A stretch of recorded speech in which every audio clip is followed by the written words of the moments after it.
Bonjour à tous, assalamu alaikum. Bienvenue sur la page et chaîne Kingly Electrical. Sur notre page et chaîne, on va parler de tout ce qui est énergie renouvelable, tout ce qui est électronique et électrotechnique. Et pour notre première vidéo, je vais vous présenter le dimensionnement d'un système photovoltaïque autonome. Et je vous invite à vous abonner pour les prochaines vidéos. Merci beaucoup. Bienvenue à tout le monde sur ma chaîne YouTube.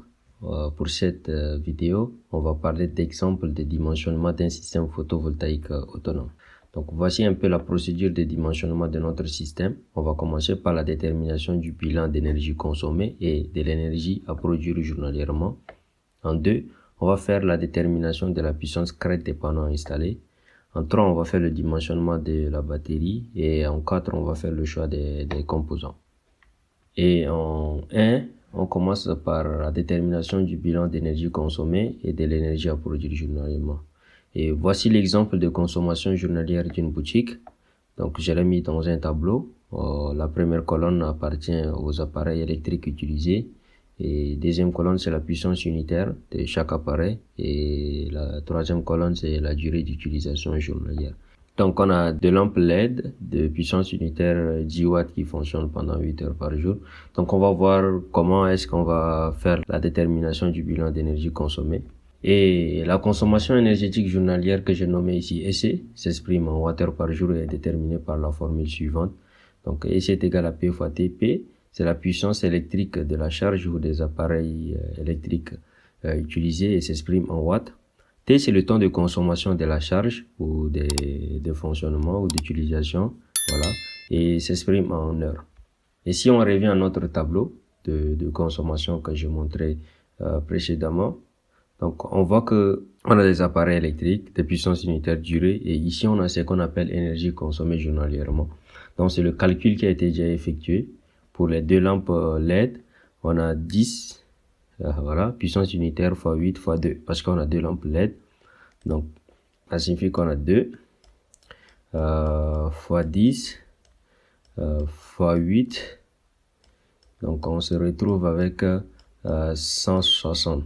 Pourquoi fois 2? Parce qu'on a deux lampes LED. Alors que pour la télévision, ça va juste être 75 fois 5. Donc, on n'a pas à multiplier. Parce que bon, même si c'est 1, donc fois 5. Donc, on va se retrouver avec 375. Voilà. Donc, pareil pour les autres aussi, c'est la même procédure.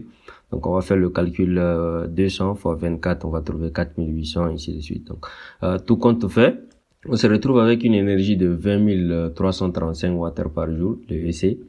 Et on va voir maintenant comment on va calculer l'énergie à produire journalièrement. Donc, l'énergie à produire journalièrement EP est égale à EC sur K. Et c'est quoi K? K, c'est un ratio de performance qui tient compte de plusieurs facteurs. Donc, il est le produit des différents appareils utilisés, c'est-à-dire des modules photovoltaïques, des batteries, régulateurs onduleurs. Et la valeur de ratio de performance est située entre 0,55 et 0,75. Et donc, c'est beaucoup plus pour le système autonome, hein. Pour le système connecté réseau, c'est différent. Donc, autonome, c'est 0,55 et 0,75. Et pour notre cas, j'ai pris un exemple au hasard de K égale 0,6. Et si on effectue le calcul de EC sur 0,6, on se retrouve avec 33 881,666 Wh par jour. Donc, on a EP est égal à 33 881,7 Wh par jour. Je fais un arrondissement par excès ici. Et maintenant, on va passer ce qu'on appelle la détermination de la puissance crête des panneaux à installer. Donc, la puissance crête des panneaux à installer PC dépend de l'énergie à produire EP et de l'ensoleillement IR. Et il s'exprime en watts crête. Donc, on va faire la division des EP qu'on vient de calculer précédemment par IR. IR, c'est la valeur de l'ensoleillement reçu par un mètre par le soleil. Donc, elle s'exprime en kilowatts par mètre par jour. Et pour notre cas, on a pris IR est égal à 5,35 kWh par mètre carré par jour. Et cette valeur, vous pouvez la trouver sur le site PVGIS. Là-bas, on a plus d'explications, plus d'orientation par rapport à ces données. Ça dépend aussi de chaque zone dans laquelle vous vous trouvez, là où vous installez votre panneau et tout. Et tout compte fait, on se retrouve avec PC qui est égal à 6334,897 watts crête. Donc, je fais un arrondissement aussi par excès. Donc, on aura PC est égal à 6334,9 watts crête. Et maintenant, on va faire ce qu'on appelle le choix de la tension du U-système de fonctionnement de nos batteries qui seront utilisées. Donc, ici, on a la puissance PC du champ photovoltaïque. Ici, on a la tension recommandée. Donc, si la valeur est située entre 0 et 500, on a une tension de 12 volts recommandée. Et si elle est située entre 5000 et 2000, on a 24 volts. Et si c'est 2000, entre 2000 et 10 000, on a 48 volts. Et si c'est supérieur à 10 000 watts crête, on a une puissance, une tension, autant pour moi, supérieure à 48 volts. Et pour notre cas, on a essayé d'encadrer la valeur de notre PC et elle se trouve entre 2000 et 10 000 watts crête. Donc ça signifie que la tension du U-système est 48 volts. Donc on se retrouve exactement sur cette plage-là. Maintenant, on va faire la détermination du nombre de modules photovoltaïques ou nombre de panneaux installés. Donc, le nombre total des panneaux installés est égal à PC sur P unit. PC, on vient de le calculer, c'est la puissance crête totale des panneaux installés. P unit, c'est la puissance unitaire du module photovoltaïque choisi en watts crête.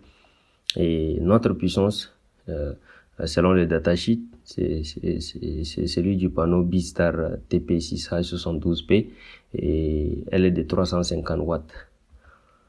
Donc, P unit égale 350 watts, PC 6334,9.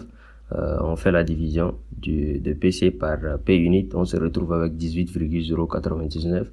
Donc, ça signifie que le nombre total des modules ou des panneaux à installer est 18. Maintenant, on va faire ce qu'on appelle le dimensionnement de la batterie. Donc, notre système de stockage est bel et bien la batterie.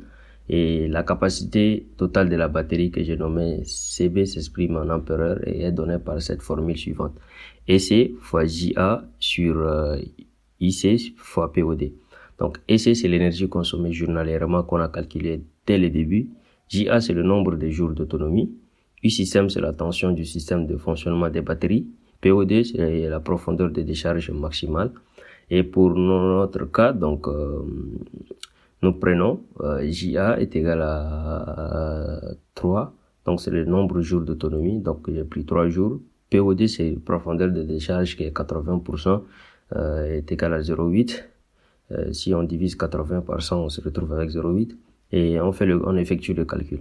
Donc, on a EC qui est 20 335 fois 3 qui est JA divisé par 48 qui est le U6 fois 0,8 qui est le POD. On se retrouve avec une capacité de 1588,672 ampères. On peut faire un arrondissement par excès. Donc, CB est égal à 1589 ampères. Maintenant, on va calculer le nombre total des batteries en série que j'ai nommé NPS. Elle est donnée par cette formule U-système sur U-BAT. Donc, U-système, c'est la tension du système de fonctionnement et U-BAT, c'est la tension de la batterie choisie. Donc, pour notre cas, on a U-système est égal à 48 volts et U-BAT égale 12 volts. En faisant la division de 48 par 12, on se retrouve avec 4. Ça signifie qu'on a 4 batteries en série. Et le calcul du nombre de batteries en parallèle que je nommais NB, P nécessaire pour l'installation est égal à CB sur CBAT. CB c'est quoi? CB c'est la capacité totale de la partie de notre système. CBAT c'est la capacité unitaire de notre batterie choisie. Et on a CB est égal à 1589 ampères, on a déjà calculé. Et on a choisi une batterie de 12 volts de capacité unitaire de 109 ampères. Et si on effectue le calcul, la division de 1589 par 209, on se retrouve avec une valeur de 6,602 qui est sensiblement 8. Donc on a en total 8 batteries en parallèle. Et on calcule maintenant le nombre total des batteries de l'installation.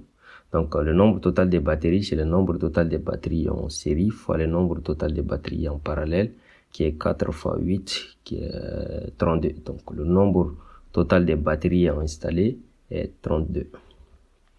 Maintenant, on va faire ce qu'on appelle le choix des composants en commençant par le dimensionnement du régulateur. Donc le régulateur choisi, c'est ce régulateur de Victron Energy. Et c'est un régulateur MPPT avec une tension minimale de 53 volts et tension maximale 145. Ça, c'est la sortie au niveau du batterie et charge d'utilisateur. Donc la puissance qui nous intéresse ici, elle est de 200 kW crête, c'est-à-dire 2000 watts. Et on va calculer le nombre total des régulateurs installés parce que la PC est presque 6000 quelques et notre régulateur est juste 2000. Donc il faudra une puissance qui est presque égale à cette puissance. Donc comme on a choisi un seul, on va déterminer combien il nous faut de ces types de régulateurs pour notre système. Donc on va juste diviser PC par P unité régulateur. Donc PC c'est la puissance crête totale des panneaux installés. P unité reg est la puissance unitaire du régulateur choisi. Donc le PC qu'on vient de calculer c'est 6334,9. On va diviser par 2000 qui est la puissance unitaire de notre régulateur, c'est 3,16, donc disons 3 régulateurs. Donc le nombre de régulateurs choisis est 3. Et les critères à respecter pour le dimensionnement du régulateur. Donc notre régulateur choisi a une puissance unitaire de 2 kW. Donc si on choisit 3, on aura P qui est égal à 6 kW. Cette puissance nominale du régulateur doit être compatible avec la puissance maximale du panneau PV. Donc elle doit être située entre ces deux intervalles, 0,8 fois PC et 1,2 fois PC. On effectue le calcul. Donc on se retrouve avec P qui doit être situé entre 5067,92 watts et 7601,88 watts. Et on a ici 6 kW, c'est-à-dire 6000. Donc notre P est bel et bien dimensionné. Donc ça va, côté puissance. Et on va passer maintenant à la tension du régulateur. Il doit être compatible avec la tension des parcs de batterie. Et U-reg est égal à U-système. Donc U-système 48. Et notre U-régulateur aussi, si vous vous souvenez, est égal à 48 volts aussi. Donc ça va.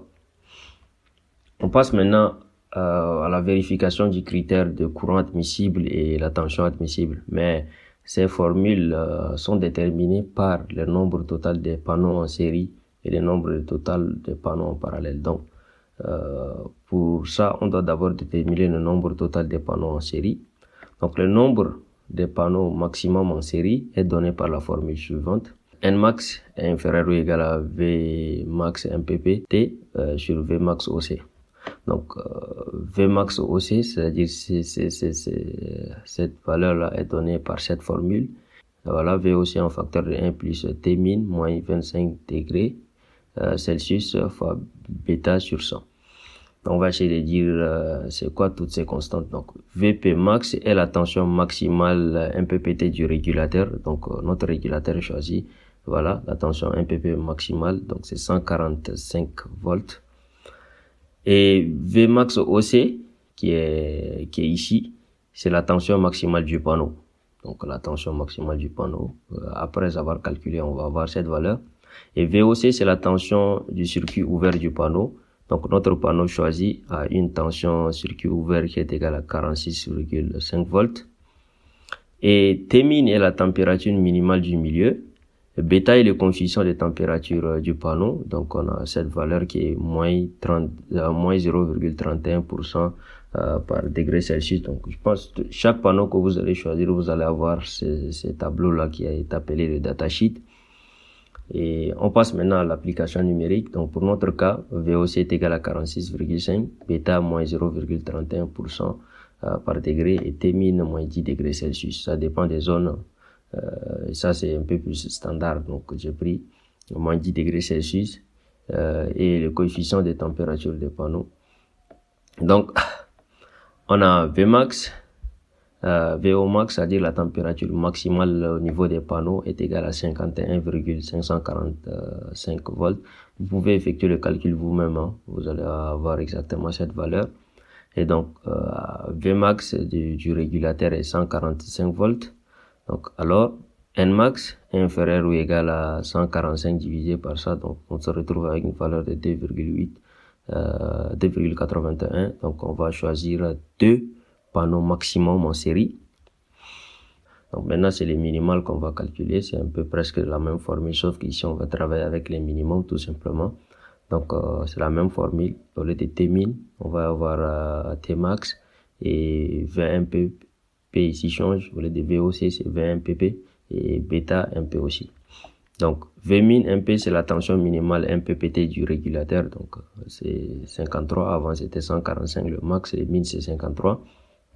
Et on a Vmin et la tension minimale du panneau. C'est celle-ci déterminée par cette formule. Et VMPP, c'est la tension nominale du panneau. Voilà, VMPP. Avant, c'était VOC, mais maintenant, c'est VMPP. Et on a la Tmax, c'est la température maximale du milieu. Et bêta BMP, le coefficient de température de la tension nominale du panneau. Donc voilà, moins 0,38% par degré Celsius. On effectue le calcul avec ces valeurs qui sont là. On se retrouve avec la tension maximum minimale, autant pour moi du panneau, qui est 33,206 volts.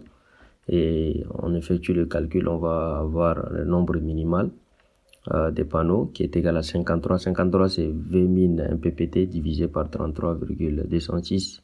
On se retrouve avec 1,59 et on choisit deux panneaux parce qu'il faut le minimum, c'est le supérieur ou égal. Donc on pourra choisir plus de panneaux, il n'y a pas de problème. Mais quand c'est le maximum, il faut réduire parce qu'on risque de dépasser, faire un surdimensionnement. Mais avec le minimum, on peut aller, on prend deux.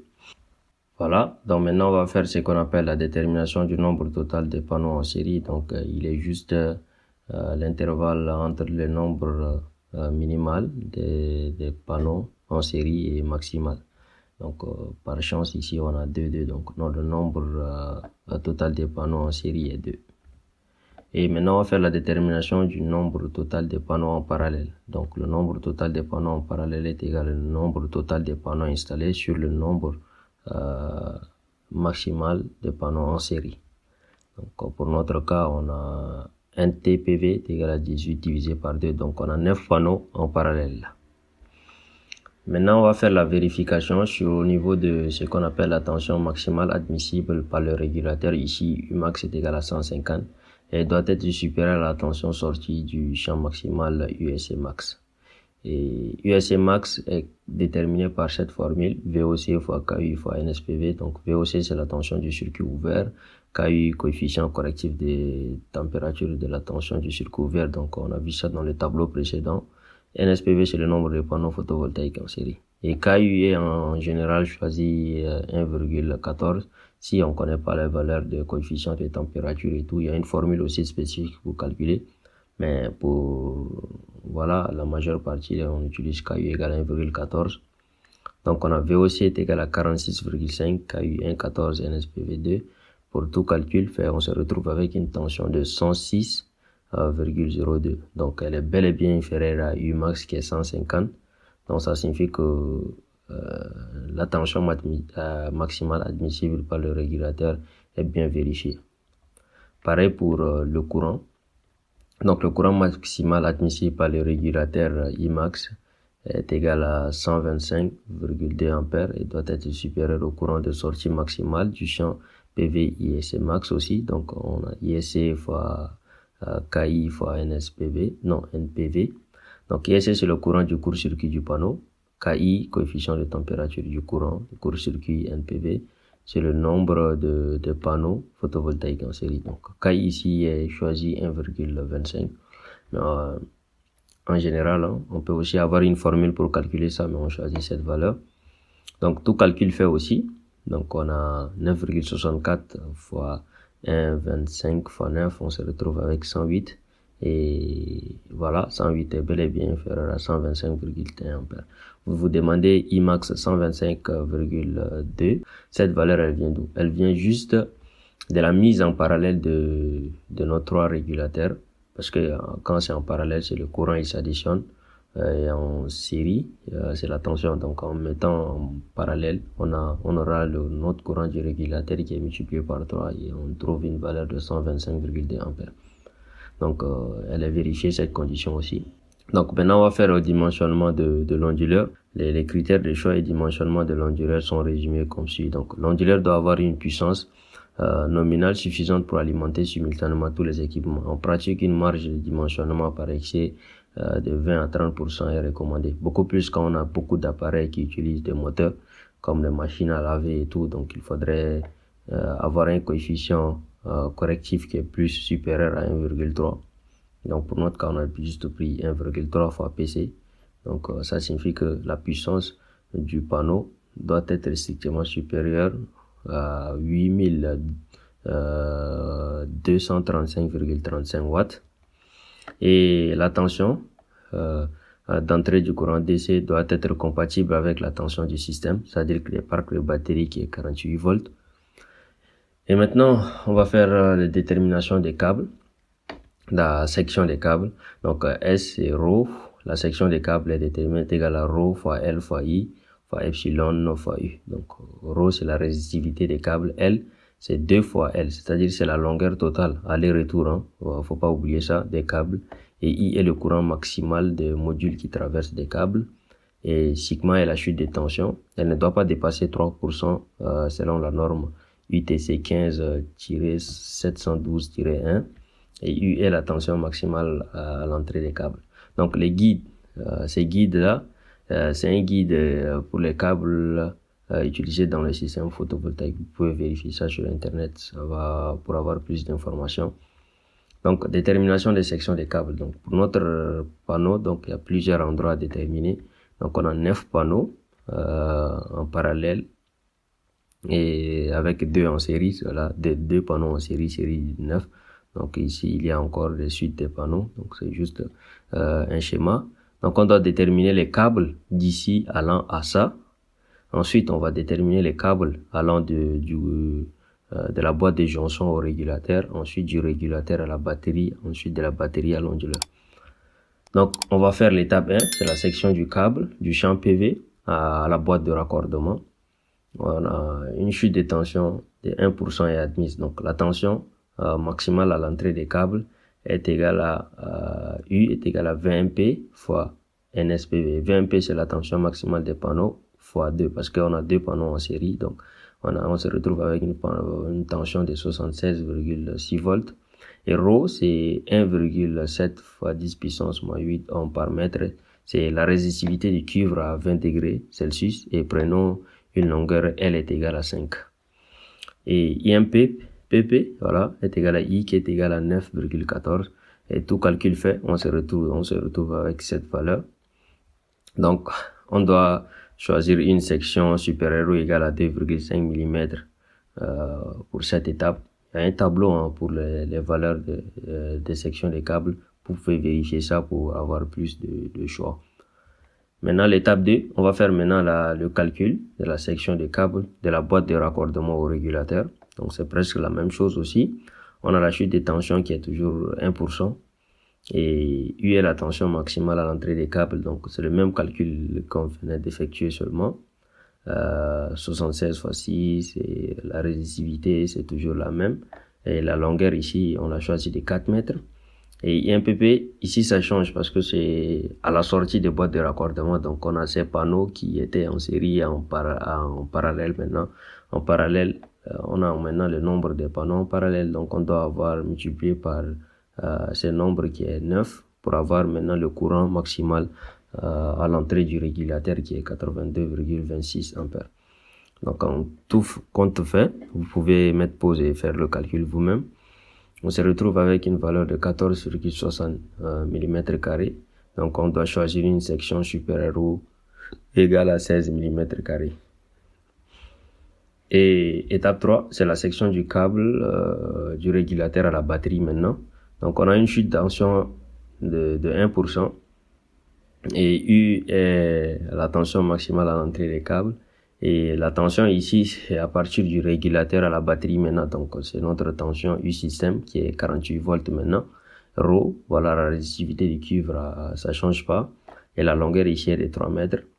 Et le courant est égal à IMP fois le nombre de panneaux en parallèle toujours, fois KI. On a un coefficient correctif qui est de 1,25 qu'on avait utilisé précédemment. On se retrouve avec un courant au niveau, à l'entrée des batteries qui est de 102,825 ampères. Et la valeur est égale à 21,1425 mm. Donc, qu'est-ce qu'on va faire? millimètres carrés, autant pour moi. Donc, on va maintenant choisir quoi? On va choisir une section supérieure à 25 mm carrés pour l'étape 3. L'étape 4 maintenant, c'est la section du câble de la batterie à l'endroit. Donc, on a une chute de tension aussi de 1%. U système, c'est toujours, ça change pas, c'est après, donc 48 volts. Rho aussi change pas. Et maintenant, on a L, la longueur du câble qui est 2. Et le calcul du courant I ici change. C'est la puissance de l'onduleur à installer fois U fois le rendement de la batterie. U, c'est, si vous vous souvenez, on avait pris que plutôt P onduleur, c'est la puissance de l'onduleur qu'on avait essayé de prendre, est égal à 1,3 fois PC. Donc PC, c'est la puissance des panneaux CRED, panneaux à installer. Et on a multiplié, on a trouvé cette valeur fois 48, c'est U système qui est ici, fois 0,97 qui est le rendement de notre batterie. Et on se retrouve avec un courant très élevé qui est 176,876 ampères.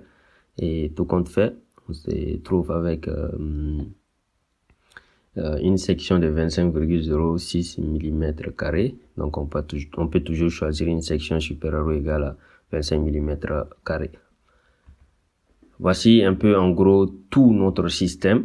Voilà, ça c'est un schéma explicatif juste d'une installation photovoltaïque en site autonome. Donc on a le générateur PV qui est là, le panneau, à la sortie un courant continu. Et ça vient ce qu'on appelle une protection ici. Il y a le parafoudre, il y a les sectionnaires DC. Le parafoudre va protéger notre installation contre les surintensités provenant des tonnerres et tout. Et le système doit être mis à la terre parce que dès qu'il y a une tension ou voilà, surintensité, le courant est dévié vers la terre pour éviter d'endommager nos appareils. Et les disjoncteurs, le sectionneur DC autant pour moi va sauter. Et dès à la sortie, on a le régulateur de charge qui est là. Donc à la sortie du régulateur, l'énergie sera stockée dans notre batterie.